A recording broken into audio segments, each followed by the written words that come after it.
Okay, I'll be starting my speech in 3, 2, 1.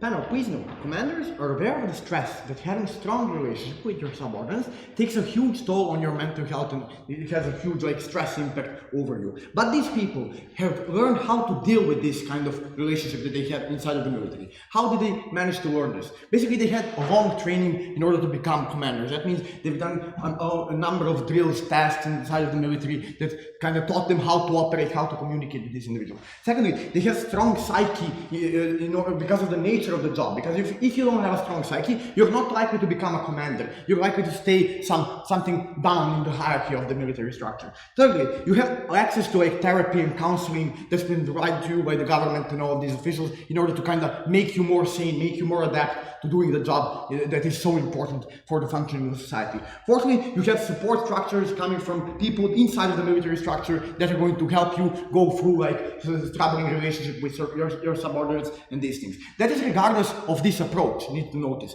this approach just minimizes the interference that commanders have with their subordinates. This is something that they have on both sides of the house. Now, you as a commander still have a prioritization of protecting the civilians, even at the potential cost of losing your subordinates. Why is that the case? First of all, this is what you see as your basically holy duty. This is what you dedicate your whole life to doing. If you're a commander, you dedicated everything in your ability to basically be the most fit to protect your society, to protect the civilians. This comes in handy when when these relationships become so strong that they might impact your decision. This is not going to happen. Why is that the case? Because also, you are the person that has the trust of the civilians firstly. Because civilians put a lot of trust into the military service because they pay taxes, they kind of promote military, they trust the state, all of these things. But also, you're the pillar of the military. That means that if you don't protect the civilians, that means that the military as an institution is likely to collapse and lose confidence from your civilians. That's why you prioritize civilians over your subordinates, even if you have strong relations with them that might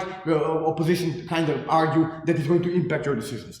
Now, you have a lot of reasons why you will still respect the commander, even if you have this kind of friendly approach with him, even if you have some strong relationship in terms of knowing details about his life, him knowing details about your life, you have some strong bond. Now, why do you have still a lot of incentives to respect this commander? First of all, you're strongly indoctrinated into having this sense of hierarchy. That means from the first time you enter the military facility where you train, where you met your comrades, all these things, you were kind of met with how hierarchy looks inside of these structures. Secondly, you look up to your commander, regardless of you having some close connections with him. Why? Because he managed to get where he is. That means that you kind of see him as someone who's successful, that should be followed and respected. Thirdly, you have huge repercussions if you don't kind of appeal to his wishes, appeal to his decision. That is military court, getting arrested due to not following orders, all of these things. But fourthly, you have a sense of camaraderie. That means you feel your comrades are your brothers, and you're going to do everything in your power to basically be responsible in front of the group and not kind of go against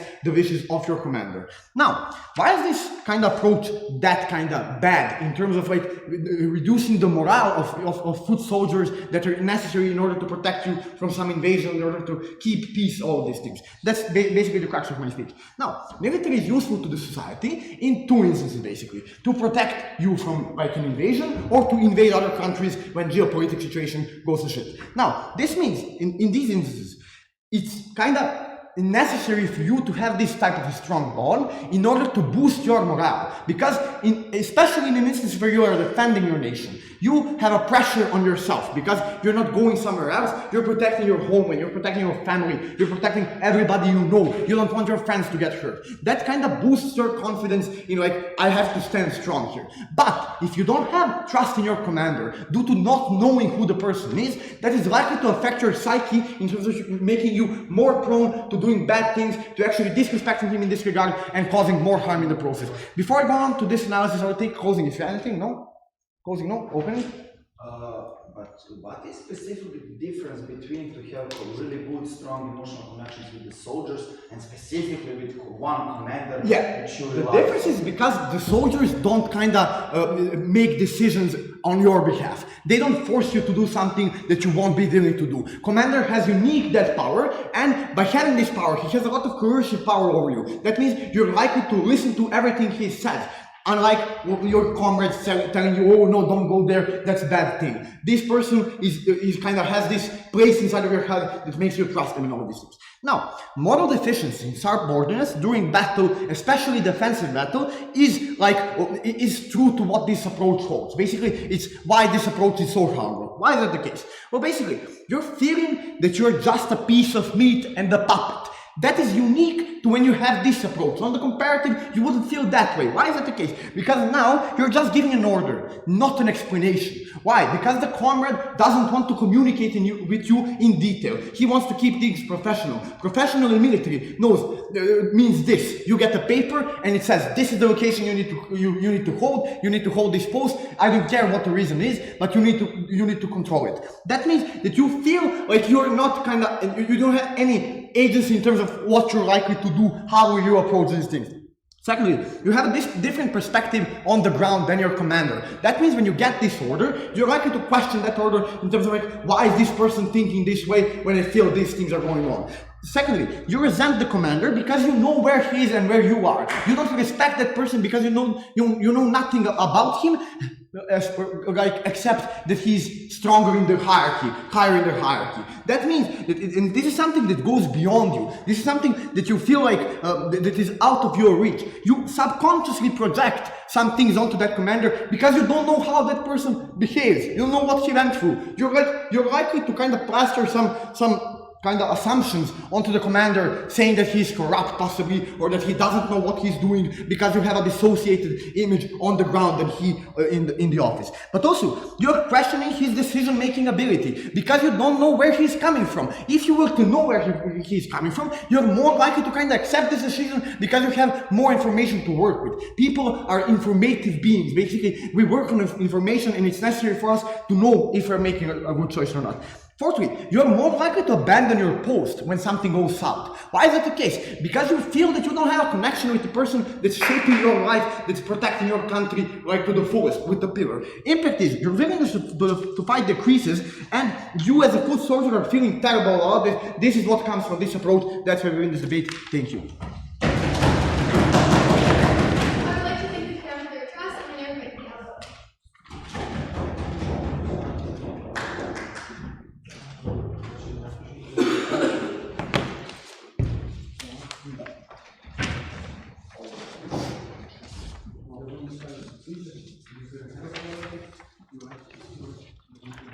One second. Get some water.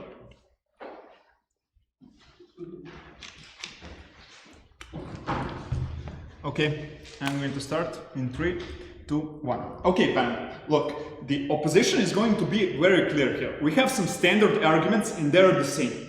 The thing that didn't come from the first government is what is war and how do people feel like when they are in war, and what are the risks that they take and what is their mental state in the war. The second one is why cooperation and unity and respect for the commander are so important in a war.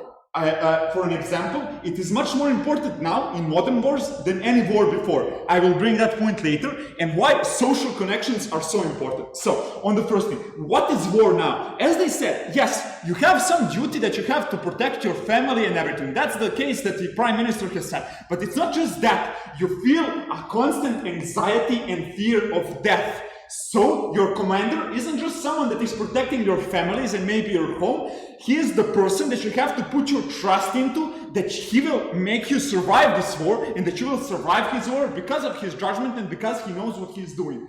So, because of this, that's why you need to have trust in him. And I will explain why you will have more trust if he is more strict with you. Now, on cooperation and unity. Why is it so important in war now? Because war now isn't just fought with a shit ton of soldiers. You need specific knowledge, specific information, and specific weapons. You need people who are good with rocket systems, engineers, everyone else. And everything needs to work perfectly, because if that rocket engineer misses his rocket, your whole unit is fucked and maybe you will lose the war, or more importantly, that person will die. So you need to have not just faith in the whole commanding structure, but your subordinates as well. So unity is needed. You need authority, unity, and coordination. Now, why is respect so important? And why is the only way you can have respect if the commander is, well, let's say, not your friend? Look, this these chiefs can't give an impression of weakness, because if he goes and he talks about his every bad mood, his every problem home, you feel like he's an insecure being, and you're putting your life in an insecure being. Everyone in their mind, when they have a fear of death, when they have that anxiety will go through the roof, because that person is afraid to die. Every commander in history was a stoic, was someone you looked up to, because he didn't fear death, he did what was necessary, he helped his country win, and he helped his men survive. So, also, on that note, look, if you hear something about him that makes him a bad person, you are then more likely to judge him. Not just, he said, oh, you will be good friends with him, and then you won't judge his decisions. You will judge his decisions regardless. If you think his decisions are idiotic, you're more likely not to go with them if he is your friend. They go and say, oh, look, there are laws. If he is your good friend, and you break the laws, you don't follow his word, you will just go to jail. You can't go and put your subordinates in jail if you are a friend to them all. That isn't that you have to take that harm. So it's a harm on their part. Also, maybe you think he's an idiot. You don't have the same political beliefs, same hobbies, same everything. It is much better for you to know that the only thing about that commander is that he can do his job and that he can do it well. Okay, so on that note, why is that respect so awesome? You can put a comparative between a cool teacher and a strict teacher. If the teacher is cool, you will skip classes, you will be loud, and you won't follow him. Yes, I will get detention, but I don't fucking care. So that's the same place it is. Also, what is the point of shaving heads and going through these drill routines and training and everything? It is to instill in your head that you are the same as every other soldier and that there aren't no favorites. That's why people go, and that's why they go to these drills. That's why they shave you so everyone can look the same. And that way you do not play favorites. If you have a social connection with your fellow soldiers, it's in the human nature and the instinct that chief will play favorites. Maybe it won't be as, let's say, loud as for everyone can see, but you will see that the commander laughs at someone's jokes, he doesn't laugh at your jokes. And that will hurt you as a person. But it isn't just about, oh, my feelings will be hurt. The problem, as the government said, it is very important that those soldiers go and they do their task.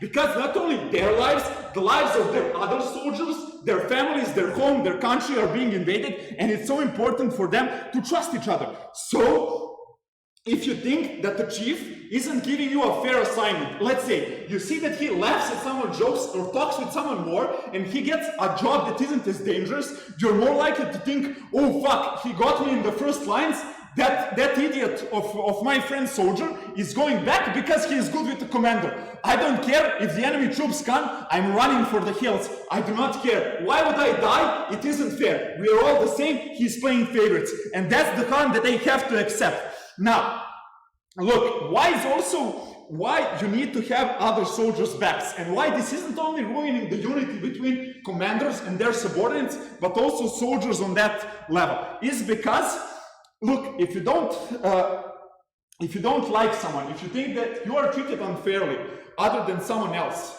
you're less likely to help that person later. That isn't just, okay, we will go and we will fight together. Look, as I said, modern technology, modern wars are more complex. So you need to have, when you're reloading, you need to know that your friend will be there to cover you. If you are hurt, get shot, you need to know that someone will come, help pick you up. That way you can fight even more. Closing POI, last chance.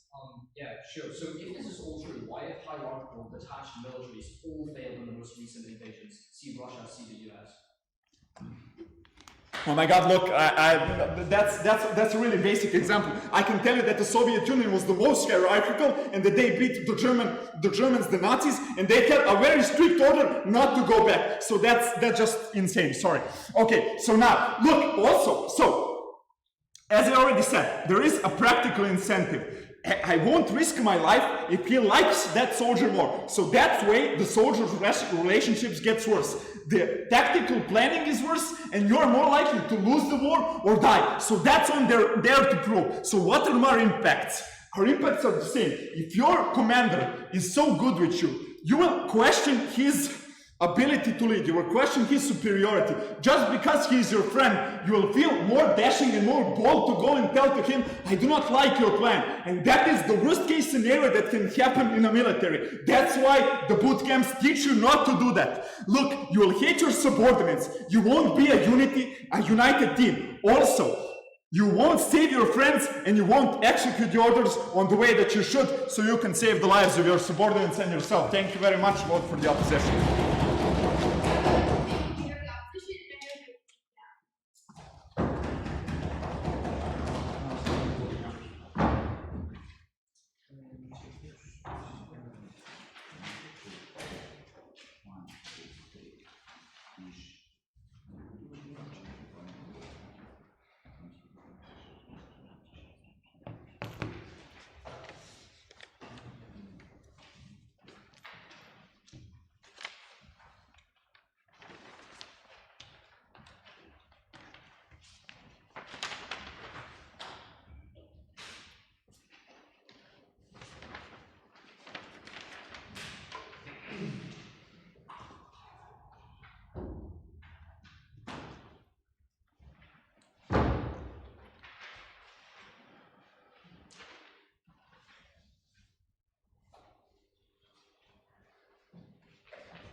Let's start here in 3, 2, 1. Okay, let's first start with several responses to the opening opposition's case. Firstly, why as a commander you have an incentive not to do this stupidly, but rather like talk to the people, but not make yourself look weak, uncertain, and such things. Firstly, like you know that you have a reputation to uphold. Notice panel, this is your job. You know that if they don't trust you, they see you as a pussy, they will report to those higher up, meaning you might lose your job, you might lose your income, you might lose all of these things that you have been working so hard to get. Secondly, you have been indoctrinated in the military service throughout many like classes and things that you were taught. In order to win the war, you need to be certain in those things. Meaning you're probably already thinking that those things that you do are certain and those things that you do are very important. And thirdly, if you have gained the rank to commander, means that you have been through a lot of wars, means that you have been through a lot of shit, and means that you have pulled out of all of them alive and probably successful, because that is how you get higher ranks in the military. Meaning that you already have a lot of confidence, you already have a lot of know-how, you already have a lot of these feelings in yourself, regardless of what you might feel in the moment that are going to push you through. Fourthly, you know all of the things opening opposition talks about. You know you can lose that war, meaning that you are likely to talk to them in a way that empowers them more than puts you down. We just think that is like a basic thing of how these commanders think. And after that, still no engagement with Lucky's frame on why you have many reasons to respect your commander, even if he does sometimes act like a boss. And secondly, to put that comparative even further, even if he doesn't talk to you about things, why you still might not respect him. Because there are often rumors about many commanders, because soldiers hate those who are up over them, and usually they are controversial persons that can be pinned with some shit. That exists in your worlds, and still soldiers, maybe due to that reason, and this is uniquely, if they can put up that rumor to that commander can defend himself. If the commander doesn't discuss those things stick with soldiers. Secondly, there is fear, meaning that you are always probably going to somewhat despise a person that sends you to do fucking dangerous things, because that is same in both sides of the house. Thirdly, there is the distance that exists between you. The distance makes you fear a person, makes you trust them less. Just think about how a distant parent, when he makes a decision, it always feels arbitrary to you. It feels this person just doing this for his own selfish interest without regarding me as a person. Meaning that you're probably in the both sides of the house very likely to question these decisions, and I'm unclear why on their sides you actually like drastically flip it, but we can give you many reasons why here you actually fear. So essentially then what they tell us is like, okay, but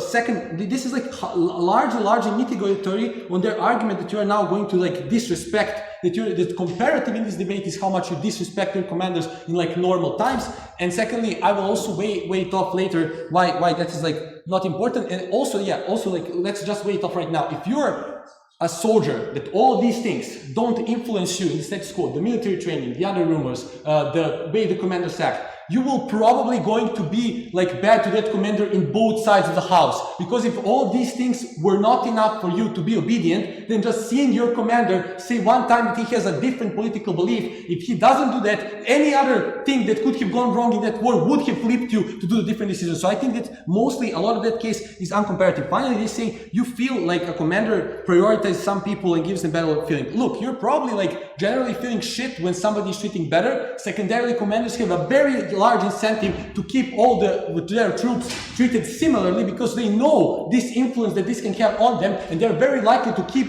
all the troops thinking similarly because they know how important it is for all of these groups to stick together. Even and secondarily, I don't think that people who are ready to lose their lives in a war are so silly as to think, oh, he laughs at the other jokes, this means everything or his decisions are infused by this like reason. We just think this is a weird characterization of these soldiers generally. So okay, so we don't think like that is again very comparative, and we think like generally for many other reasons you're probably likely to still feel like you're being treated differently. You're still probably likely to hate the person that is treated better than you. We don't think like this is the delta. So let's now run our second argument. Why this means that it's much more likely for commanders to respect people below them and make decisions that are better for them. So firstly, what does this mean? Right now, commanders legit see you as just the pawns that they are playing in a game that they can use however they want. What does different this bring? First, you're spending more time with them. Secondarily, they are opening up to you usually more than you are to them, and they are more incentivized to do that like freely because you are like now a person that they have so much trust in you, wanting to know something about them, meaning that you have very many reasons to actually do that and talk, and the soldier has many reasons to talk in that way with the commander, gaining like all these benefits. That means that commander perceives all these things and starts humanizing the soldier, starts feeling much more for his needs, for his aspirations, for his dreams, meaning that he's much more now starts to see him as a person that he actually like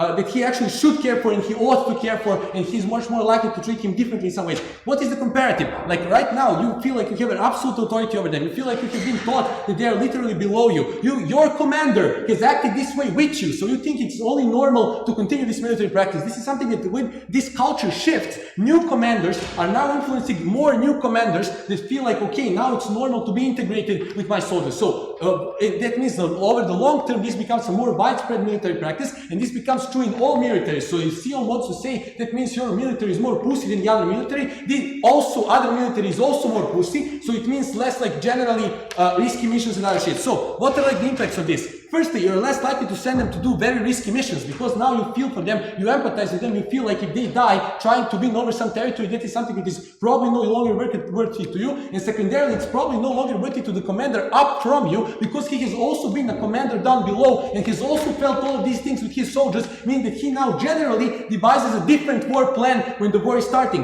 Thirdly, that means that, yes, CEO. Creating close relationships in these extreme conditions of decision making will place a continuous and very strong psychological strain on commanders. Yes, I think they should have very strong psychological strain when they're sending people to literally die, people who have like been almost coerced into the military because that is like a job that the state sometimes even forces you to do. People who have like such high burden that can literally send you to your death should be pretty fucking hard psychologically pressed to make decisions, and we think oftentimes they'll make the decision to not send these people to die, and we think it's oftentimes optimal. Like you already explained, but they are still prioritizing civilians more than this, so the only things that they're going to deprioritize are visions of you winning some territory or some other shit. We think that is not important. Live soldiers are more important. So secondly, you're also less likely to force them to do missions that might actually cause them some big psychological harm. So if you know you're sending them in an area with a lot of civilians, if you know that they might like kill a person, you know all the trauma that they might go through, you now are feeling connected with all this trauma. You know this right now in the status quo, maybe like on theory, but here you see a person talking to you, I'm fearful, commander, that I will murder a child, that I will see this horrible thing that will be forever in my life. Listen, we don't need to prove this happens in all of the cases. Even if once one commander shifts his decision and this causes less psychological harm to the soldier, it causes soldiers less likely to die in a hard like to fight mission. If this only happens once and then further spreads down the line, we think this is a huge benefit for all the soldiers who will probably like die and cause terrible psychological harms, both opening up.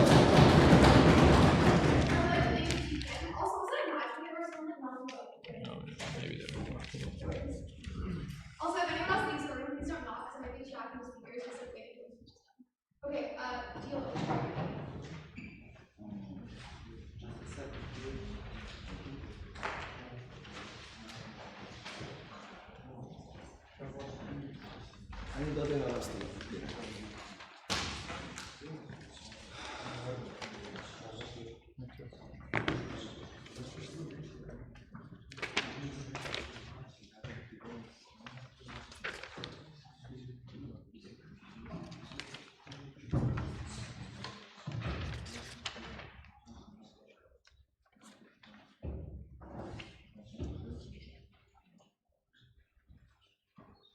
Can I?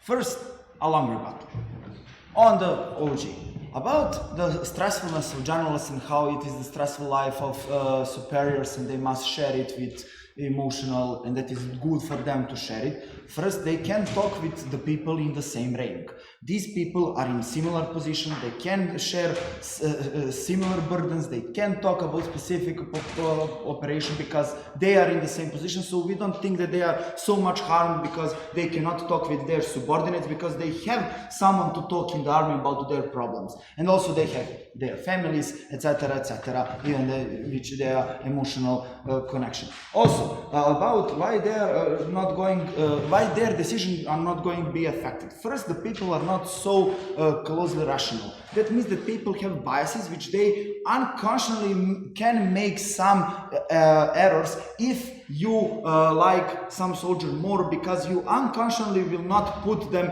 in the more risky position and you will not be aware of it, and that is some comparative problem on our side of the house. We just think that we do not give us any percent of change to make some bias errors because whole the crew, whole the unity can be screwed out in a battlefield. Also about the sense of hierarchy and the soldiers have sense of hierarchy. You know what means hierarchy?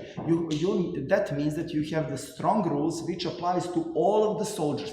If you think that these rules are not respected and that some people have not fair treatment, you will have more trust in hierarchy than in their rules. So that is crucially when we talk about sense of hierarchy, which it is a lot means for them. Also, strongly repercussion if they disobey commander. First, you cannot control all the details in the battlefield. Some images, some operations at the battlefield in the specific time can only soldiers see. So if that soldier, because he's unmotivated, don't want to do risky operations, risky take some house because they don't think that their colleagues will cover them, that doesn't mean that you will put them in the jail because he don't go in the house.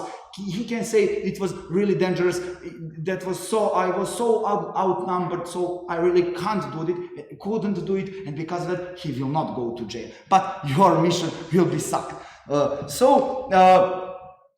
They talk about doubts. So I think that it is a really good example. When you are a little person and you have parents, you are really dependent on them. And because of you are really dependent on them, you see them as a really superior guys who know all the stuff. When you go to puberty, you say them, fuck you, you don't care, you don't know anything. And I think that when you in battlefield so much dependent of your command, you don't want to have any doubts. And even if we have some doubts in our cases, because that general in private say something really idiotic, or he votes for some other party, or he say that he, I don't know, beat his wife, or he doesn't have control in his intimate life, that makes some of doubts in your head, which on our house doesn't exist. It is not so big. We don't have that all the soldiers will not listen their commanders. But if you have doubts about the person which your life depends on, it is not good for doing. More rebuttal. Why don't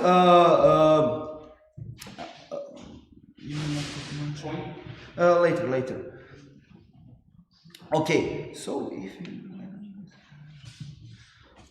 about general who will more respect soldiers. First, I think that points that when you see that you don't see someone as a number, you will care more about them.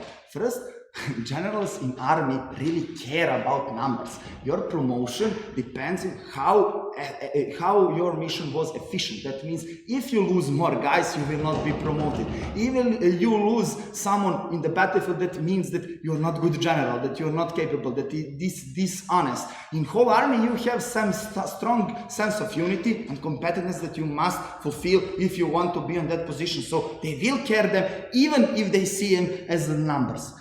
And about risk actions, okay? Because of that, I prove you that generals will have attention, how they treat the soldiers, but sometimes you must take the risk actions, and you must have strong sense of unity in army and not enviness. The most important clash in our debate that you do not have doubts, you shouldn't have doubts about your general if your life depends on, and second, that is they not clash with that the relations between the soldiers who are in the same rank will be worse. In our status quo, they can talk, they can laugh, they can have good emotions, but in their world they will also have envy because they think that someone has better treatment. They think that someone will get more chance to promote. If you think that someone will get more chance to promote, you will not feel so motivated to do as well in battlefield because you think, oh, it's not important, I will not be promoted. Or if you are envy of someone because he has better treatment and you think that it is unfair. No, listen very carefully. That is not. It's not important if it's objectively that general favors something or not. It is about the perception of soldiers that they will think that they have more. Closing. Yeah, sure. So even in your absolute best case here, all you do is make unjustified invasions last far longer by artificially. Oh, thank you for reminding. They're talking about how modern armies are not effective. And I don't know someone. First, you have dozens of reasons, the complicates of modern warfare, asymmetric warfare, when one side which defended is in no more better position. You have more civilian rights and it is harder to take city and not just carpet bombing and as in the World War II. You have the problems of the tanks which is not effective as used to be. So it is so much reasons why the modern armies fail. The most important is impact on the battlefield, which is small comparative but really stakeholder and real practical. If you think that someone will not cover it, you will not go in that house which you should be. Also, when you tend to disagree with the plan, you will not be directly disobedient to your commander, but you will feel less motivated and you will maybe feel more fear to go on the battlefield. And if you are in fear in battlefield, you are a bad soldier. Also, you will not working so hard because you think that someone will get a promotion faster than you because it is the favorites of generals, and you can make deals with superiors. Thank you.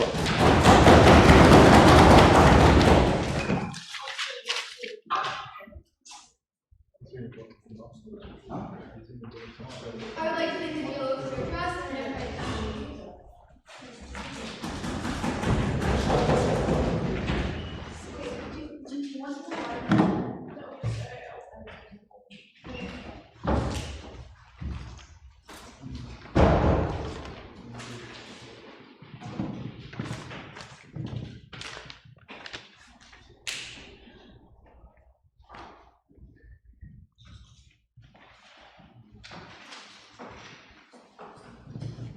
Firstly, 4 points of clarification.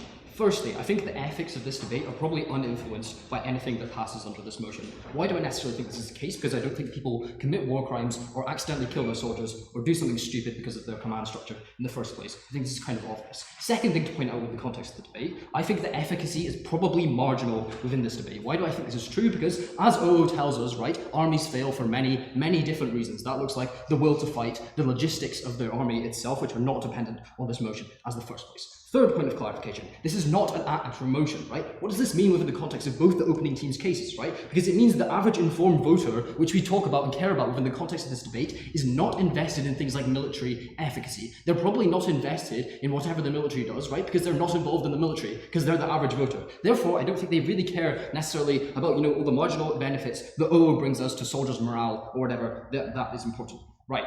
Fourth final bit of clarification, which is important to this debate. Most armies are not at war. Therefore, I think we can discount the vast majority of OO's case to the point at which this is probably likely not to be at war in the first place, but also given that most armies are not really looking to be at war in the future. Sure, a minority are, but I think in the vast majority of cases, soldiery, infantry, the country is not expecting to be at war anytime soon, and thus, therefore, I think we probably care more about the actions of the armies within peacetime within the context of this debate. Look, now let's deal with CO's POI. Look, I think in general, we probably just don't care if commanders feel bad, right? I think that's probably easy for us to claim as the average informed voters. They have all the power, they're controlling the military. Who really cares about this? Okay, rebuttal. Let's deal with OO within the context of this debate. Because basically what they tell us is you have to place your trust in your commander in order for your army to work effectively and for soldiers to feel good. We care about this. A number of problems with this. First, I don't think that personal connection means the end of proper command and therefore the actual enforcement of disagreements within the infantry in the first place, so I think we can discount this off the bat. B, I think that hierarchical structures mean that you end up being very distant from the infantry that you're actually engaging with and commanding. This means you often fail, right? Why is this necessarily true? A, because they make worse decisions, these commanders make worse decisions without access to the knowledge that the infantry might necessarily have, what munitions are being the most effective within specific regions and so on, right? B, I think it encourages things like the waste of lives, which usually fails within the context of modern warfare. I.e., look at Russia, right? If you throw lots of troops at a region, now we have such advanced weaponry, you're probably just going to run out of troops quite quickly. This probably isn't very effective, but I think it's made more likely under this house to the point at which the commanders have no personal engagement with their troops and therefore don't care if they die. C, I think in general this is probably just worse for the logistics of the army at the point at which the command structure is very isolated from the infantry in the first place and therefore doesn't care or doesn't experience the concerns that they're facing.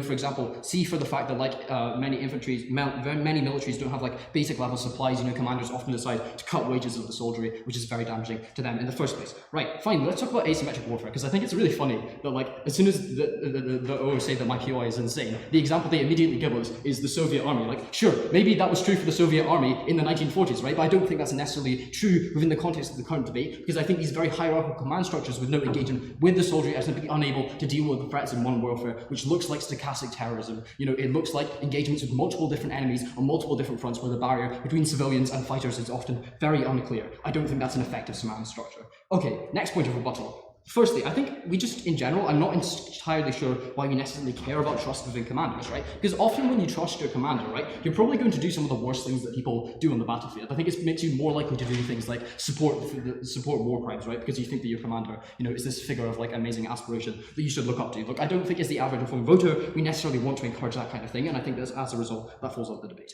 Okay, in general, I think we also have to ask, why do we care about military efficacy? Because this is not an act of motion, I don't think the average informed voter necessarily always cares about military efficacy, right? Because I think there's really three types of war. There's an invasion defense against an invading army. There's an unjustified invasion. There's a justified invasion, right? The cases where morale is highest, note that's what OO case cares about, is when you're doing these invasion defense and justified invasion. All OO does in their best case is making justified invasions last longer. Okay, onto my extension, right? I'll take you later at the end.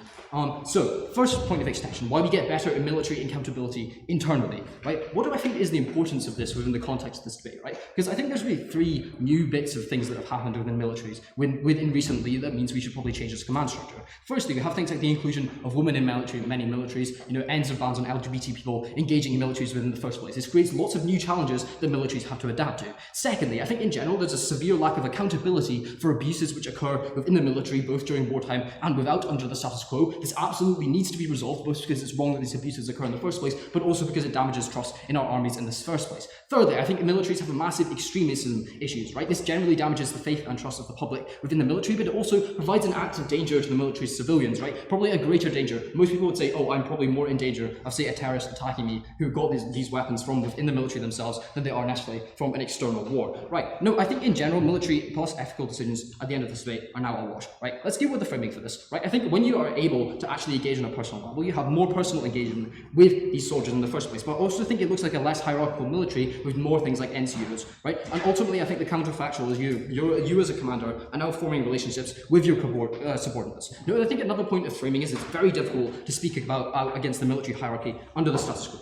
So let's do a mechanism. Why do we improve the combating of extremism within militaries, right? I think in general, why is this accepted under the status quo? A, because commanders are simply unaware, but B, because they do things like stochastic encouragement, but there's no accountability for their actions and therefore nothing changes. Why do we mitigate this at the point at which we have this kind of personal engagement? Firstly, you increase this awareness because commanders are actually able to do things like spot radicalization and so on. Yes, I'll take you now. While war is not the frequent state, it is by far the state at which most of the impact of whatever way the army is run is going to occur. I mean, come on, I'm moving on from this.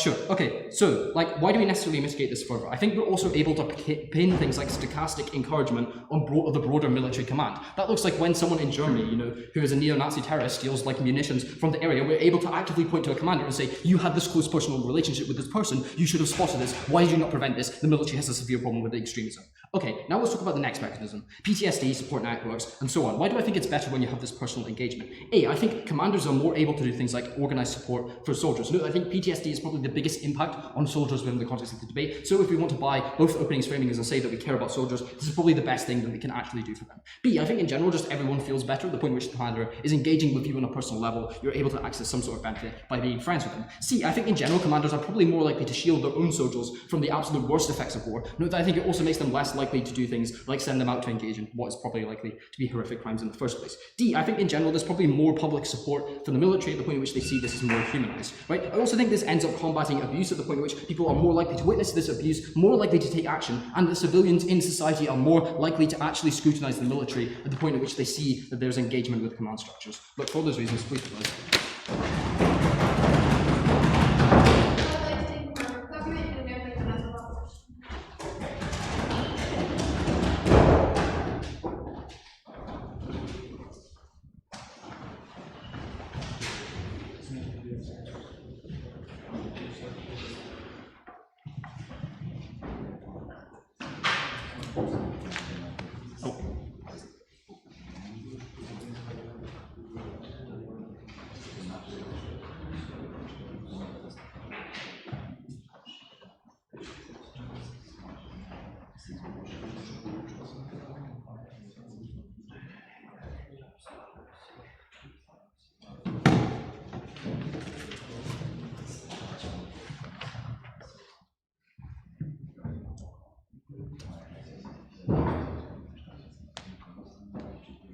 Okay, I'm going to start and 3, 2, 1. First of all, what I'm going to do it quickly is do a quick rebuttal from what we heard from CG. They said that the average voter does not care about the efficiency of the army, does not care about how the army functions. This is obviously untrue, because the voter obviously lives in a place with an army, so he cares that the army in the country in which he lives in, and the only country he can affect by voting is going to function well and protect him, because that's why it exists. So I think this is a very weird point.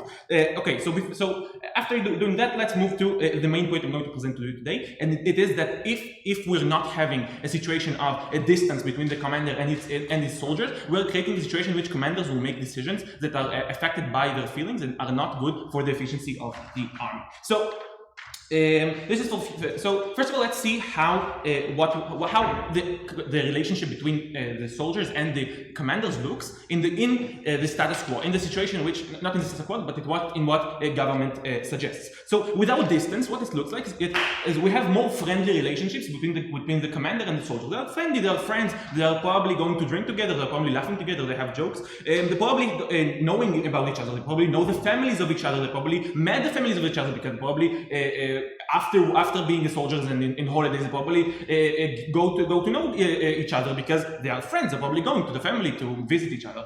Lastly, they probably both feel more comfortable with each other. Probably cracking jokes. They're probably telling jokes about each other. They're probably feeling more comfortable to talk about each other. So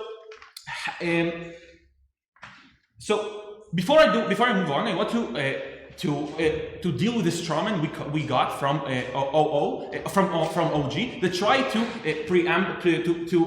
pre-deal with our point. What they're trying to say is, no, commanders really care about their job. It's what makes them important. It's what gives them credit and stuff like that. So they're obviously not going to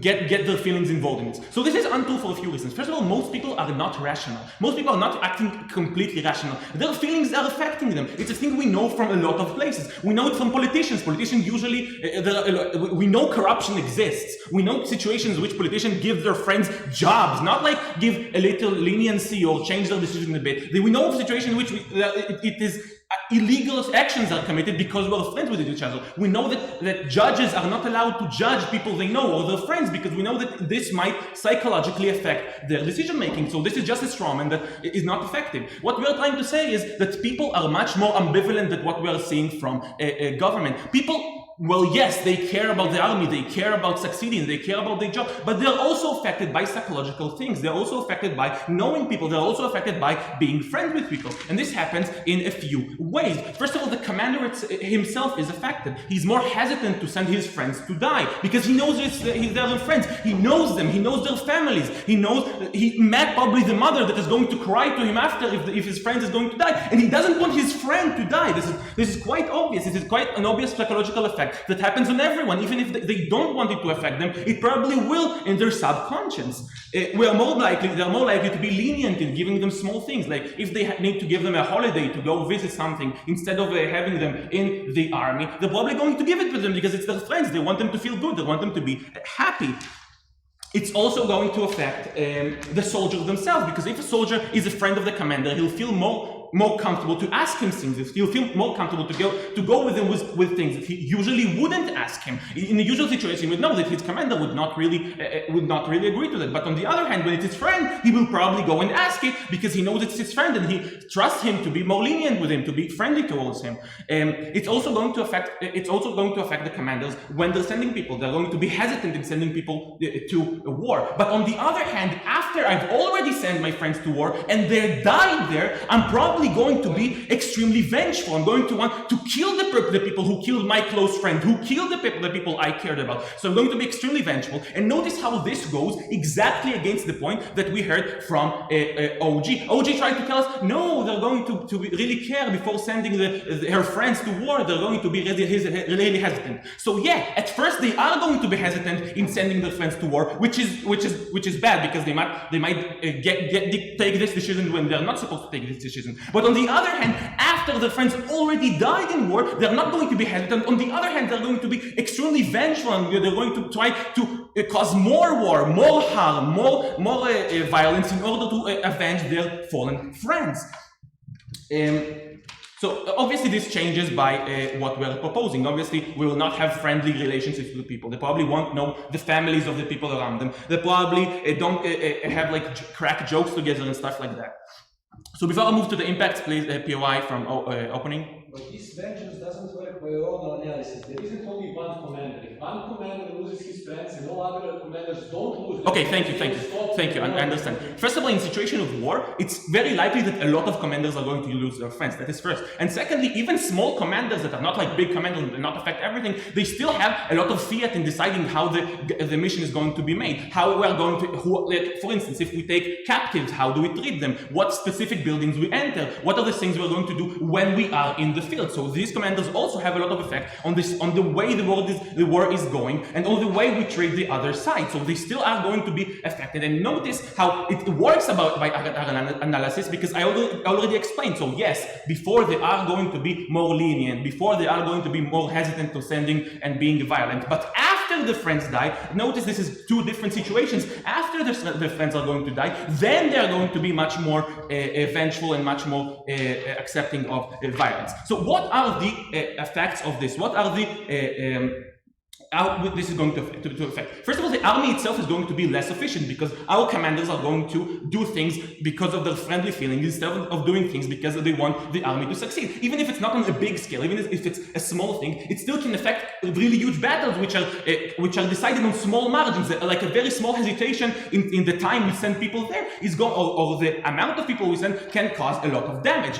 Also, the commanders are going to be more depressed, they're going to be more sad because their friends are going to die, which is going to affect their ability to make decisions later. As I said before, they're going to be more vengeful, they're going to be more sad, more depressed, they're going to be affected, they're not going to think straight because their friend just died because of their decisions. They also are going to feel guilty for that, they're going to feel guilt. A lot of those things are going to accumulate into more and more bad decisions. Also, most soldiers are probably going to die, because when the army functions less efficiently, most soldiers are dying because they're sending them in the wrong time, doing the wrong decisions. So this affects the lives of other soldiers, a lot of soldiers, not the ones who already died, but all other soldiers after they already are making bad decisions. So for all those reasons, please please oppose. I would like to make the member competition and identify the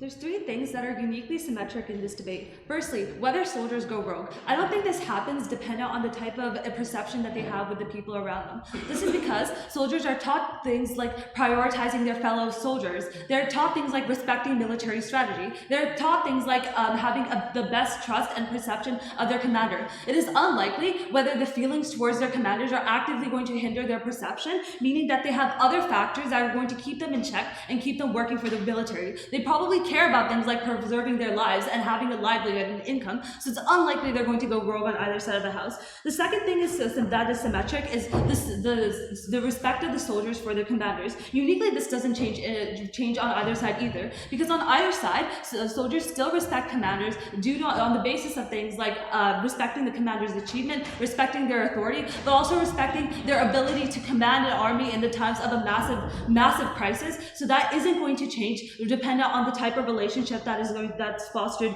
between the commanders and the soldier. But the third thing that changes very, very marginally is efficacy. Note that the change in efficacy is specifically marginal due to the fact that even if commanders have personal relationships with their soldiers, it is unlikely to hinder their decision-making process significantly. The reason this is the case is because commanders are brought up with things like nationalism, like patriotism, the fact that they have achievements and awards, and that they're considered the best in their field in terms of battle strategy, the things that they have a significant degree of protection towards their own country. I think even if they have some degree of emotional connection to their soldiers, this is significantly outweighed by the fact that they have a protection but also an incentive to cater towards their nation and protect their communities. I think in the end, the change in efficacy is very marginal in this debate. I think what is important is how the military actively gets better in terms of structure and how the civilians' interpretation of the military gets better. And that's why Dom's extension is really important, because he tells you due to unique shifts in the military, you have to care about things like accountability. Given that you have new groups that are now allowed to join the military,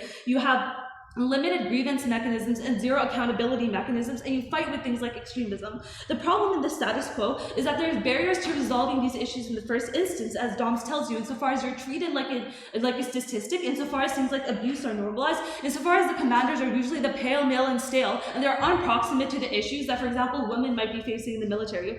But Dom tells you uniquely that changes, because I think the moment you're more proximate to your soldiers, you have an increased propensity to cater towards your soldiers. That means because you're more proximate to them, you're more proximate and understanding about your issues. You're more likely to see the instances of abuse and how it can actively impact your soldiers. I think because commanders want what's best for their soldiers, which is probably what this motion is going to entail, that means they have the likely incentive to remove the types of discriminations and barriers that already exist within the military, and how that situation is going to get better on our side of the house, given that the treatment of soldiers gets better on our side. But the second thing Dom tells you is that you have better citizen reception to the military. Insofar as a lot of people isolate themselves from the military because they see the military as this rogue faction, I think insofar as you boost the type of relationships you have with soldiers in the military, that means you just have more citizen buy-in to the military. That means you just have more oversight of the military, and you have more ability to place accountability, to place checks,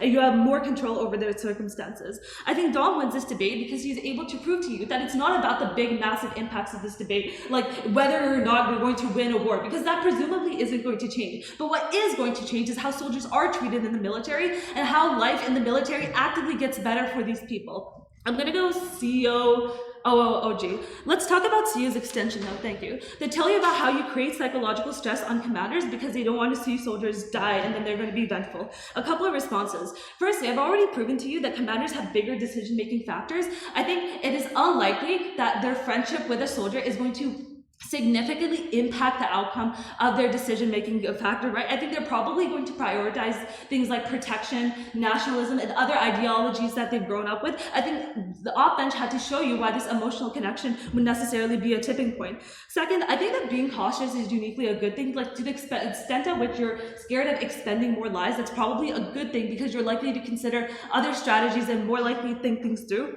The third thing is, and I think this is crucial, I think this means that you humanize soldiers. Insofar as you form relationships with soldiers, you no longer see them as a number on an army base or just a random dude in a uniform. You see them as a person. You see them as an individual with human lives. That also means that commanders are unlikely to be vengeful when their fellow soldiers die because of this existing sort of narrative shift that they now have about soldiers, and not a body in a uniform, but actual people with lives and families. So I think this narrative actually helps him not be vengeful towards individuals from the other side. No, thank you. What does OO tell you? I think their argument is mainly centered around this notion that you need respect for authority, because commanders should be seen as scary and not very vulnerable. Two responses. Firstly, I think you have more trust in the comparative, because if you see your commander as a multi-dimensional person, someone with real feelings and emotions, you see that they're going to consider all tactics, they're going to protect you more. That's the point at which your strength of the commander ultimately boostens. But the second thing is, this is presumably symmetric because people are going to respect commanders on either side due to things like the ideologies that exist within the military. Unclear why that's an impact in this debate. The second thing they tell you is that individuals need to feel like their uniform, and militaries shouldn't play favorites. I think there's a myriad of things wrong with this argument. Firstly, this is presumably very uncomparative, right? Like, the military isn't going to favor you just because you have a really funny knock-knock joke, but probably because of how well you can shoot a rifle or something. But second, this presumably gets better on our side because I think to the extent at which you start to humanize everyone around you, you're just less likely to play favorites based on who can run the fastest. But third, I just don't see why this is a tipping, playing favorites in the military is just uniquely a tipping point. Presumably if your fellow soldier is in danger and is dying, you're not going to think about the one time the commander gave him a 10-minute break, which is why you're not going to save his life. I don't see the purpose of this analysis within this debate. What does OG tell you? OG tells you about improving morale, about how you should have a strong bond and just boost confidence and trust. One, unclear what the impact of this is. If it's efficacy is marginal. Second, I think there's case tension insofar as they talk to you about how there's already a status quo incentive to retain respect for the commander. So I don't see why people get just more respect and how that's a very clear implication in this debate. But lastly, morale is contingent on numerous other factors. For example, your life circumstances, whether you value yourself, whether people make you out to be a villain. I think you just better that on our side insofar as you just give people, soldiers, more metrics to feel safer in the military. You give them more protection so they have increased morale. At the end of the debate, a lot of this debate is symmetric, but we need the circumstances.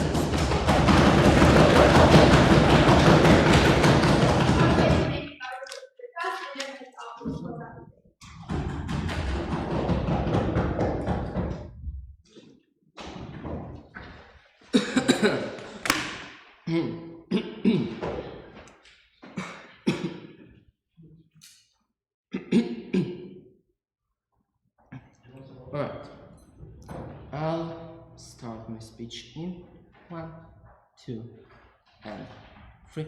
Two main clashes in this debate. The first one, the interpersonal relationship effect on commanders and the soldiers. The second one is the capacity of commanders to make good analytical decisions on both in peacetime and in wartime.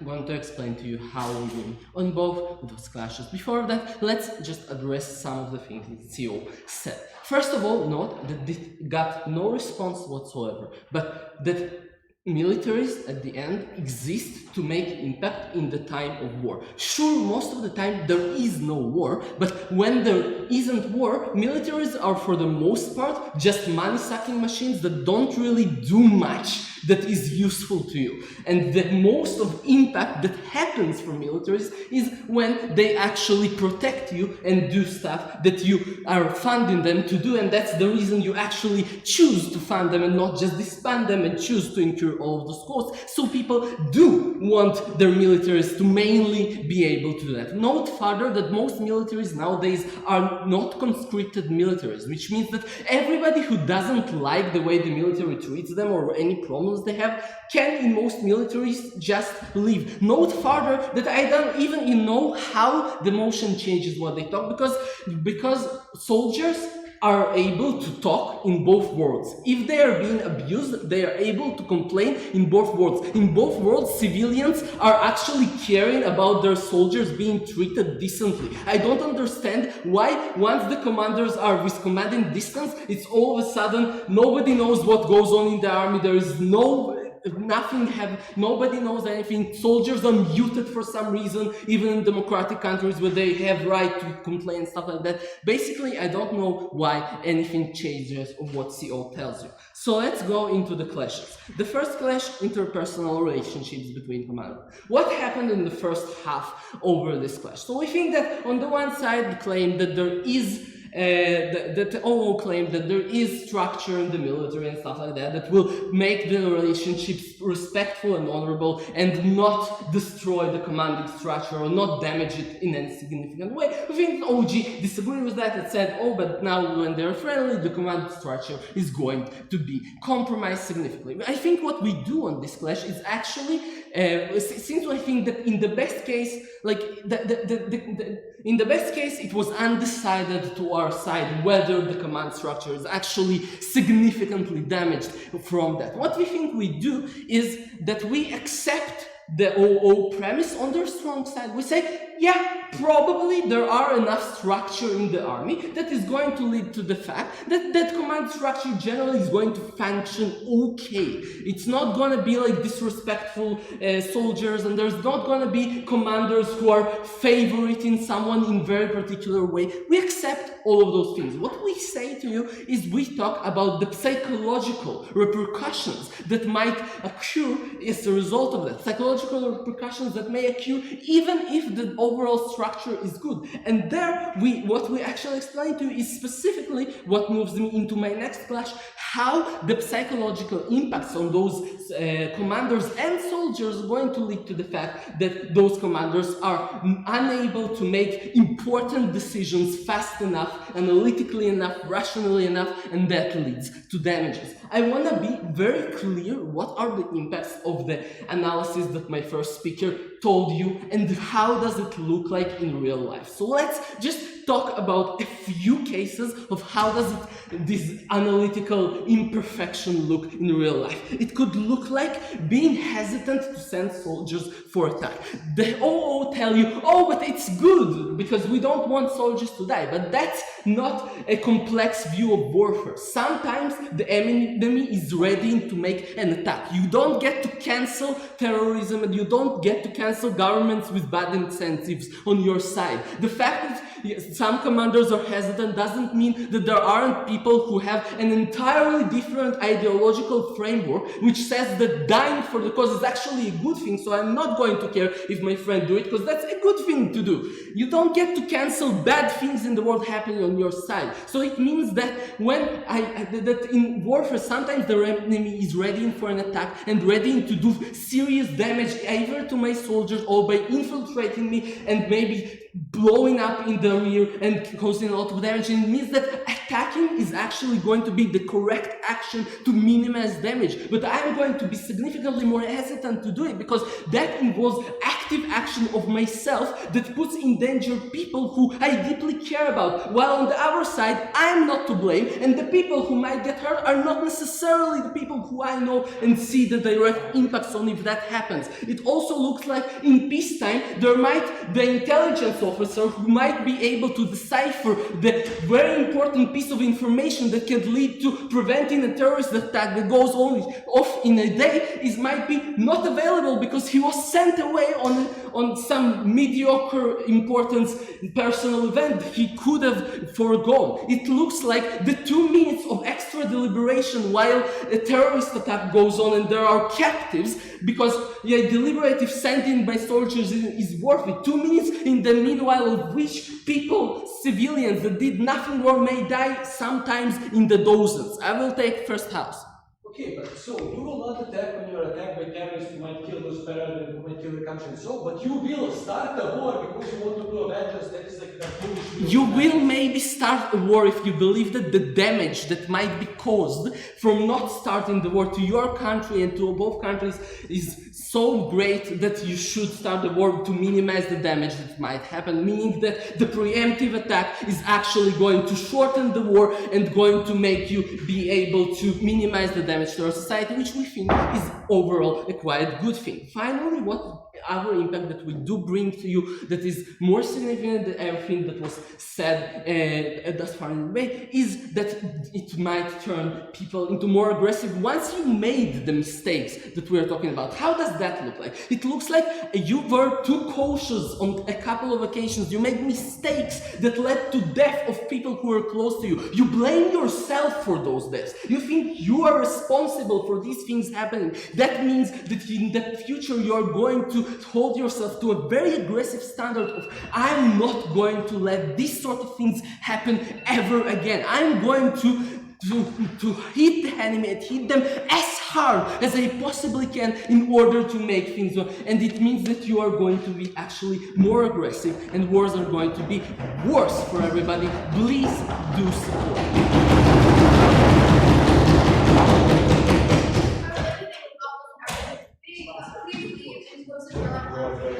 Alex